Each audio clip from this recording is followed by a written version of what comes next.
बेदार की डाली छेलो बैठी ओला पांच जेड़ को ठंडो पानी पे ओला ही मेरा बुरा सा ही मेरा गुरा हम पहाड़ ओला चल पहाड़ जोला। जय हिमालय जय भारत।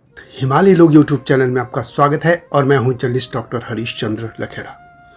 नेपाल में इन दिनों कुछ नेता ग्रेटर नेपाल नाम से एक मैप यानी मानचित्र यानी नक्शा जारी कर रहे हैं और इस मुद्दे को लगातार वे कह भी रहे हैं।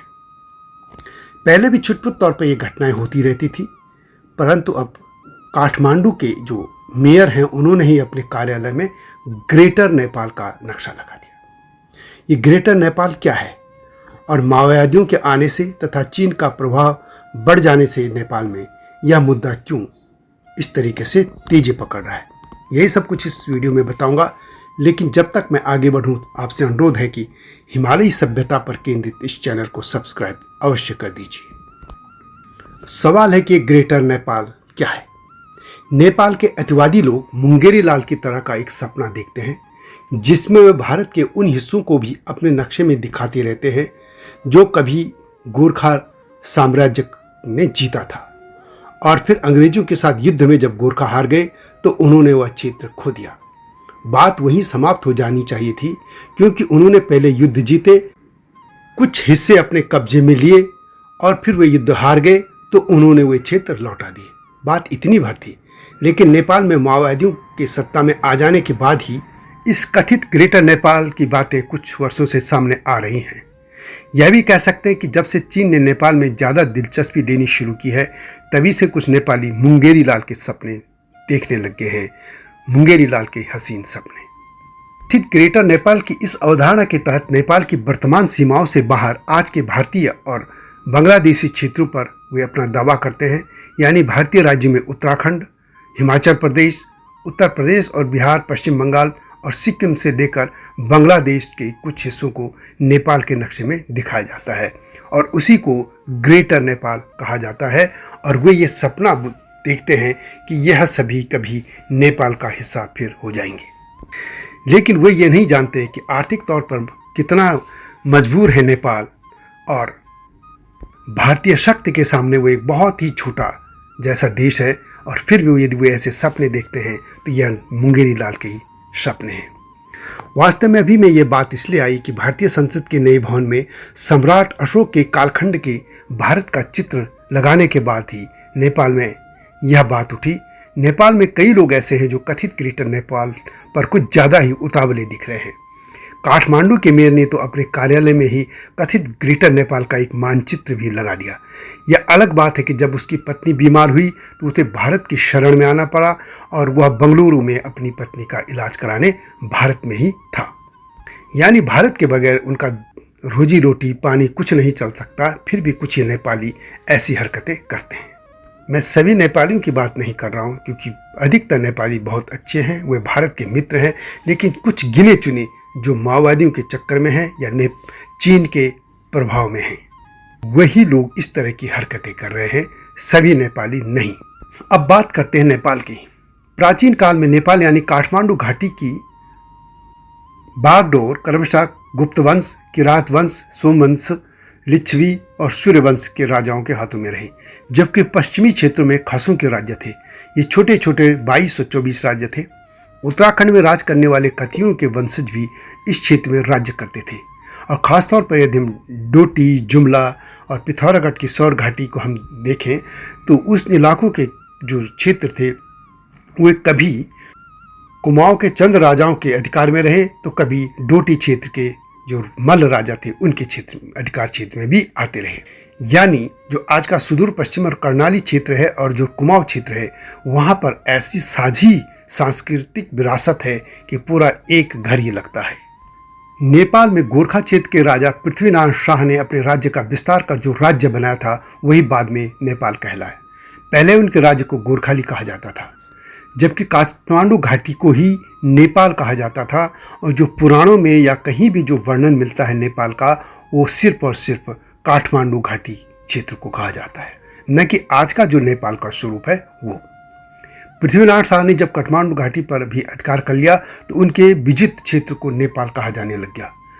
पृथ्वीनारायण शाह गोरखा राजा नरभूपाल शाह व रानी कौशल्यावती के बेटे थे। गोरखा नामक एक छोटे से राज्य के शासक थे। पृथ्वीनारायण शाह का जन्म 1723 तथा निधन 1775 में हुआ था। उन्होंने हिंदू नेपाल राज्य की स्थापना की। वे 1742 में गोरखा राजा बने थे। उन्होंने 1769 में काठमांडू घाटी के कांतिपुर, ललितपुर और भक्तपुर तीनों मल्ल राज्यों पर विजय प्राप्त कर ली थी और इस तरह पूरे नेपाल को एकजुट करके राज्य की स्थापना की थी। और बाद में उनके वंशधर भी यही काम करते रहे। नेपाल का आधुनिक राज्य उन्होंने काठमांडू में नेपाल की राजधानी स्थापित की और इसके बाद वे नेपाली जो राज था गोरखाली उसका विस्तार करते रहे। उनके वंशज भी यह काम करते रहे। पृथ्वीनारायण शाह के शुरू के विस्तारीकरण के तहत उनके वंशजों ने नेपाल का विस्तार सतलज से सिक्किम तक कर दिया था, परंतु इस विस्तार क्षेत्र पर गोरखा शासन केवल 1815 तक ही चला। गढ़वाल में गोरखाली राज 12 वर्ष, कुमाऊं में 24 वर्ष, सिक्किम में 33 वर्ष तक रहा। ईस्ट इंडिया कंपनी के साथ 1814-15 के युद्ध के बाद गोरखाली राज्य का विस्तार बंद हो गया था। गोरखाली राजा और ईस्ट इंडिया कंपनी के बीच सुगौली की संधि को 1815-16 में ये अंतिम रूप दिया गया और वो संधि की गई। इस संधि के तहत नेपाल ने अपने नियंत्रण वाले भूभाग का लगभग 1/3 हिस्सा गंवा दिया, जिसमें नेपाल राजाओं के 25 साल के दौरान जीते क्षेत्र शामिल थे।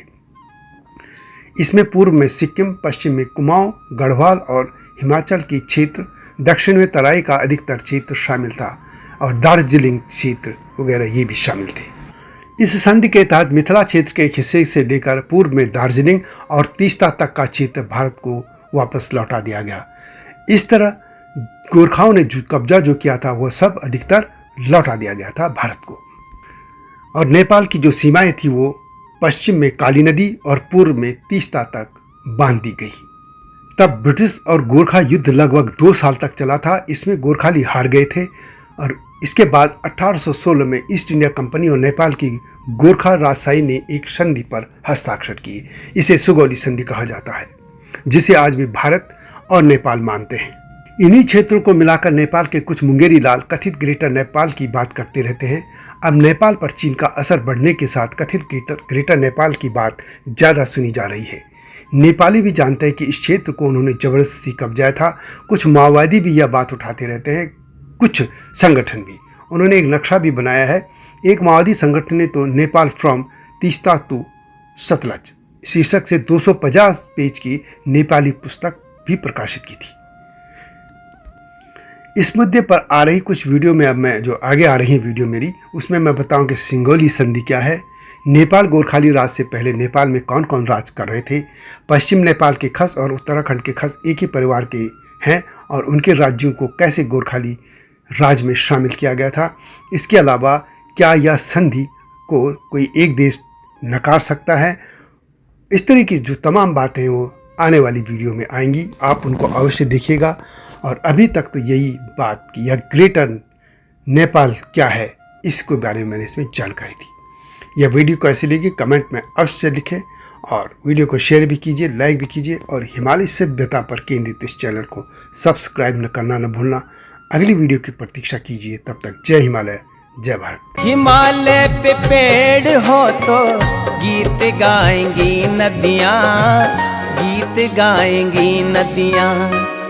पेड़ों पे चिड़िया है तो गीत गाएंगी नदियाँ, पेड़ों पे चिड़िया है तो गीत गाएंगी नदियाँ। माँ की लोरी जैसे होते हैं नदियों के गीत।